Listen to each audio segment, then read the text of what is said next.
Tasman and Coral Sea and inside the Barrier Reef, he was 10 miles per day down on his average and needed to keep the pressure on. This book is full of little treasures, such as his encounter with 20 migrating birds, and in fact birds are a feature of his journey throughout, and were sorely missed when he was truly alone in the Beaufort Sea. I was intrigued by Graeme's daily catch-up with himself over a rum and coke, where he revisited the day and his plan, and went forward with a renewed purpose.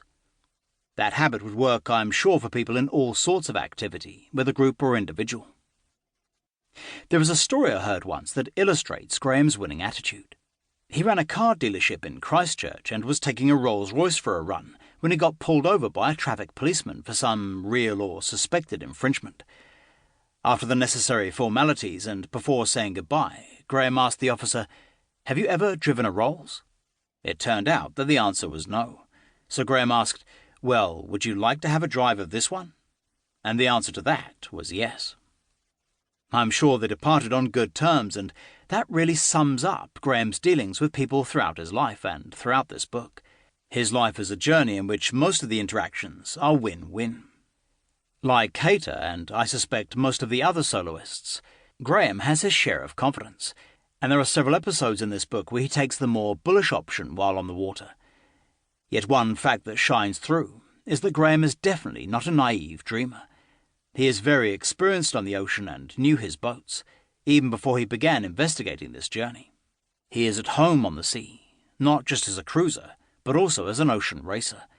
His journey approaching Cape Agulhas reads as pure magic, and makes one want to go to sea, as does the connection with the giant sea turtle, 2 green flashes, and the birds at Diomede Island in Bering Strait. Graeme, who is such a communicative individual, states that he wouldn't have contemplated the voyage without knowing that there would be constant communication with family, friends, teammates really. Occasional quotes open windows into the full experience, but I was lonelier in the hotel than I had been on the boat. All in all, this is a book to be savoured, to be read time and again. Tom Snackenberg. Tom Snackenberg is synonymous with yacht racing innovation and success. He's been involved in 12 America's Cup campaigns, including designing sails for Australia 2, the yacht that in 1993 took the Cup away from the US, and was design coordinator and navigator for New Zealand's successful 1995 and 2000 campaigns. In 2003, he headed the Team New Zealand syndicate. A physicist with strong ties to the University of Auckland, Tom brought cells into the computer age, adding new designs and new ways of testing, such as the twisted flow wind tunnel, which simulates the winds to see how cells behave. He is a member of the America's Cup Hall of Fame. Prologue. The ice was here. The ice was there. The ice was all around. It cracked and growled and roared and howled, like noises in a swound. Samuel Coleridge, The Rime of the Ancient Mariner. I stood alone in the cockpit of Astral Express, peering into the fog. To the west, in the invisible distance, the vertical slopes of Baffin Island plunged into the sea. At this latitude, most of North America sprawled behind me, to the south and west.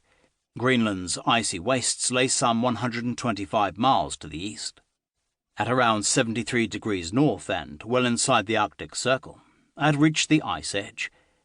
For 3 days I'd been sailing around icebergs, but now ahead was a stretching field of thickening ice.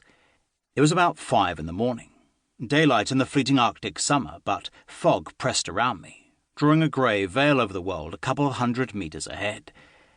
A silent world, apart from the cold sea lapping at my boat, but underneath me now, ice roared across my keel. Sea ice. Most of the ice in the Arctic is this, frozen seawater. When it freezes in a calm sea, it's nice and flat and easy to traverse, but as the wind increases and the seas build up, the pieces crash together, tipping and pushing against each other so that they rise up to form a jagged, mountainous terrain, an ever-changing landscape. I had reduced sail and was meandering into the white, giving myself time to figure out the best way through. A strange smell hung in the air, and I proceeded cautiously through the fog.